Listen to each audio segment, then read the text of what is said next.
Belum lagi kalau misalnya sambil scroll-scroll sosial media, biasanya kayak diimbuhin rasa-rasa insecure atau rasa-rasa overthinking gitu, ngelihat orang lain, lihat postingan orang lain.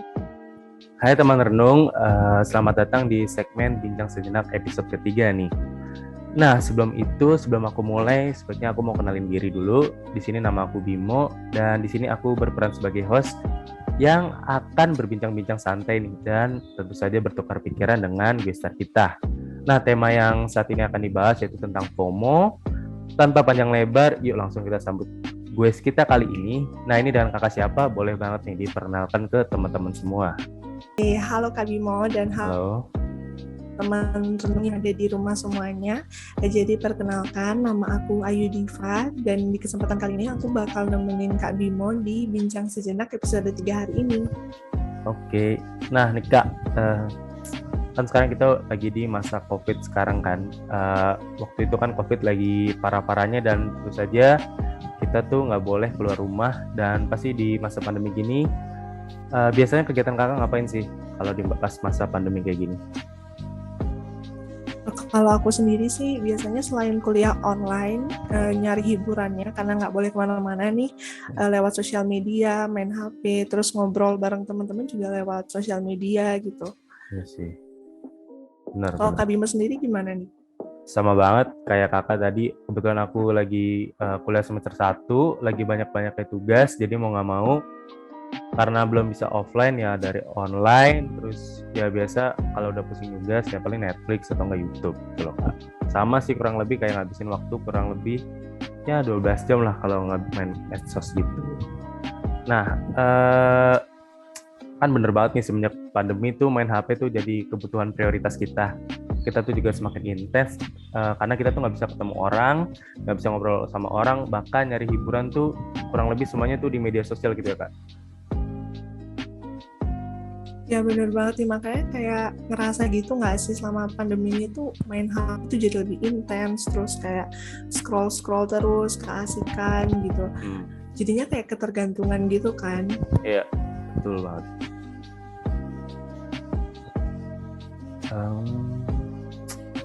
Menurut aku sih ketergantungan soal medsos itu nggak baik ya, soalnya kayak kita tuh bahkan ada istilahnya nih, kalau nggak salah tuh aku pernah dengar namanya soal FOMO itu ya Kak. Sebenarnya FOMO itu sendiri apa sih Kak? Biar teman-teman semua tahu nih.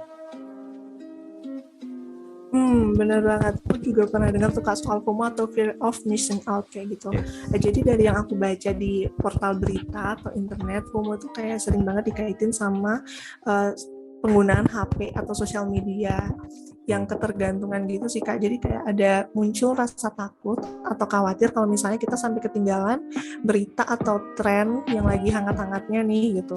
Jadi karena rasa takut dan khawatir itu, kita jadinya kayak FOMO gitu karena udah kecanduan banget main sosial medianya. Kayak gitu sih Kak.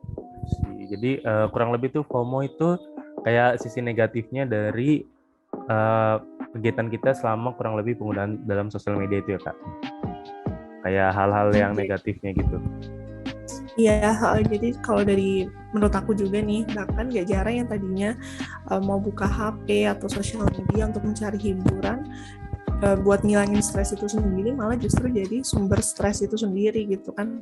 Karena kita udah kecanduan nih, ketergantungan sosial media, terus sekalinya nggak buka, kita jadi kayak bingung sendiri, khawatir sendiri, takut sendiri. Belum lagi kalau misalnya sambil scroll-scroll sosial media, biasanya kayak diimbuhin rasa-rasa insecure atau rasa-rasa overthinking gitu, ngelihat orang lain, lihat postingan orang lain, kayak gitu sih Kak. Yes, itu benar banget. Soalnya banyak banget orang-orang sekarang tuh kayak yang apa ya namanya Kak?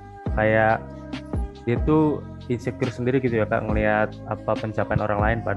Harusnya sih dia tuh lebih berfokus untuk ningkatin kualitas diri dia daripada hanya ngabisin waktu di sosial media untuk ngeliatin kayak gitu. Nah, aku juga mau sharing nih Kak. Sebenarnya aku tuh punya pengalaman tersendiri soal FOMO.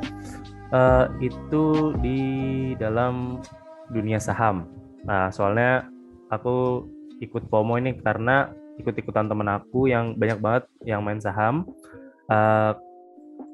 Ya sebenarnya alasannya itu sih pengen belajar hal baru. Nah, soalnya menurut kakak ini tuh masuk ke FOMO atau JOMO nih? Soalnya aku belajar saham ini bener-bener dari nol, terus aku bener-bener mempelajarin gitu loh kak. Apakah itu aku dibilang FOMO atau JOMO? Jadi kayak agak bingung gitu ya Kak. Soalnya kan di Hmm. satu sisi nih kita main sosial media, lihat orang lain jadi termotivasi, terus kita juga nambah ilmu. Tapi di sisi lain kalau misalnya terlalu berlebihan juga dan kita juga nggak bisa ngontrol diri kita sendiri ya, jadi FOMO itu tadi gitu. Jadi ya agak bimbang gitu sih. Tapi ada pepatah juga sih Kak. Kalau misalnya sesuatu yang berlebihan itu nggak selamanya baik kayak gitu. Yes, tepat. Jadi kita nggak usah terlalu yang berlebihan gitu ya kak. Kita standar-standar aja. Nah, tadi kan udah bahas banyak banget soal FOMO.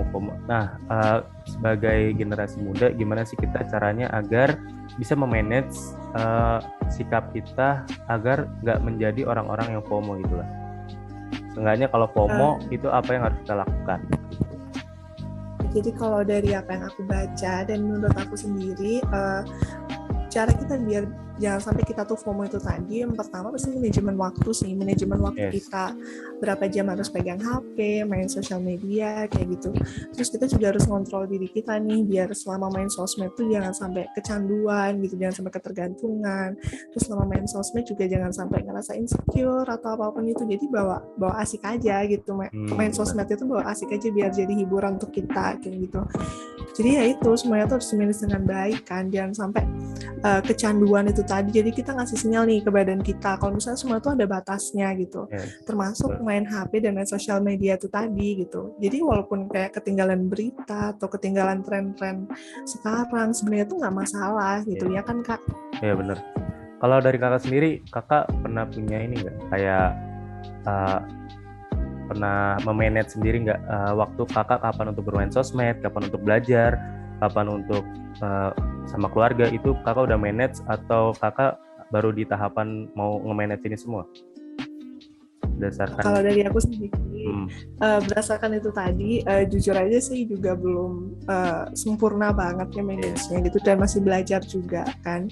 Karena ya benar itu tadi selama masa pandemi kita ngapain gitu kan. Hmm, Kadang punya hobi juga pasti rata-rata tuh pakai HP gitu ujung-ujungnya gitu. benar. Jadi ya itu tadi sih masih belajar gitu.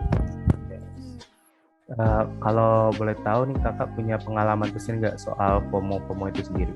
Biar teman-teman lebih tahu spesifiknya FOMO itu apa sih kak, gitu loh. Pengalaman pribadi kakak tentang FOMO tadi. Kalau dari aku sendiri pengalaman pribadi mungkin ya itu tadi karena semasa pandemi selalu main HP jadi kayak sekalinya nggak megang HP udah kayak aduh Ya, bingung sendiri bingung sendiri. gitu kayak khawatir. Terus kayak kalau misalnya ngikutin tren juga aduh rasanya khawatir sendiri terus karena kecanduan keseringan itu tadi terus kayak kebawa rasa insecure dan overthinking itu juga yang kayak Iya, tadi itu jadinya kebawa kehidupan sehari juga gitu, kebawa kehidupan iya. sehari-hari jadinya cukup stres terus juga kadang ngedampak ke kuliah kayak gitu sih kalau dari aku sendiri pengalamannya. Biasanya kakak tuh kalau udah main HP nih, udah stres gitu kan, udah nggak tahu mau yang diapain. Cara buat healing bagi kakak sendiri itu apa? Biar nggak stres lagi gitu. Cara Kalau biar misalnya naikin mood lagi okay. gitu.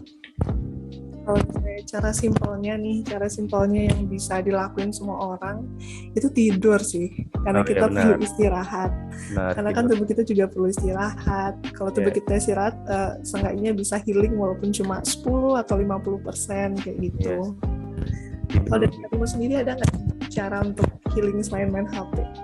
Kalau aku sih kebetulan karena hobiku olahraga ya, jadi menyalurkan kalau udah pusing tuh ya mau nggak mau ya ke olahraga. Soalnya ya nggak tahu aja sih kalau bawaan kita olahraga tuh lebih badan lebih fit, terus juga pikiran-pikiran kita yang tadinya overthinking dan segala macam itu bisa dialihkan ke hal yang lebih positif lagi. Bener banget, kayak seru deh itu olahraga. Iya benar. Apalagi sekarang kan COVID-nya udah turun dan beberapa tempat olahraga udah bisa dibuka dan itu bisa dimanfaatin dengan baik oleh teman-teman yang suka olahraga gitu. Nah kak, kan dari tadi kita udah bahas banyak banget nih soal definisi dari FOMO dan cara memanage FOMO itu sendiri. ada nggak nih Kak kata-kata terakhir buat teman-teman nih yang masih FOMO, ada nggak kata-kata yang bisa membuat mereka itu, oh ternyata FOMO itu nggak segininya loh, kalau aku FOMO tuh banyak dampak negatifnya daripada dampak positifnya. Ada nggak Kak tips-tips yang bisa diberikan buat mereka gitu yang masih berpikiran untuk FOMO? Kalau dari aku sendiri, buat teman-teman teman renung di rumah yang mungkin berasumsi bahwa dirinya udah ke tahap FOMO gitu, udah sampai FOMO gitu, ya itu tadi, jangan lupa manajemen waktu untuk main HP, sosial media, karena itu kan semua ada batasnya gitu. Tubuh kita juga perlu istirahat, mental kita juga perlu istirahat. Kalau emang dirasa main HP ataupun sosial media itu udah jadi toksik untuk diri kita, ya nggak apa-apa, istirahat gitu. Kalaupun ketinggalan berita pun juga nggak masalah gitu. Kan berita nggak bakal basi dalam sehari juga. Kan kita masih bisa lihat besok-besok juga kayak gitu. Kalau dari aku itu sih, jangan lupa istirahat aja. Istirahat itu paling penting ya. Oke, terima kasih banyak Kak udah mau sharing-sharing soal definisi FOMO, manajemen FOMO, dan cara kita nge-manage agar kita dari FOMO. Semoga teman-teman renung semua bisa mengerti poin dari yang udah kita bicarain kurang lebih selama ya 20 menit tadi ya Kak. Makasih banyak dan semoga ilmu ini bisa bermanfaat bagi teman-teman semua. Terima kasih juga Kak Bimo. Terima kasih.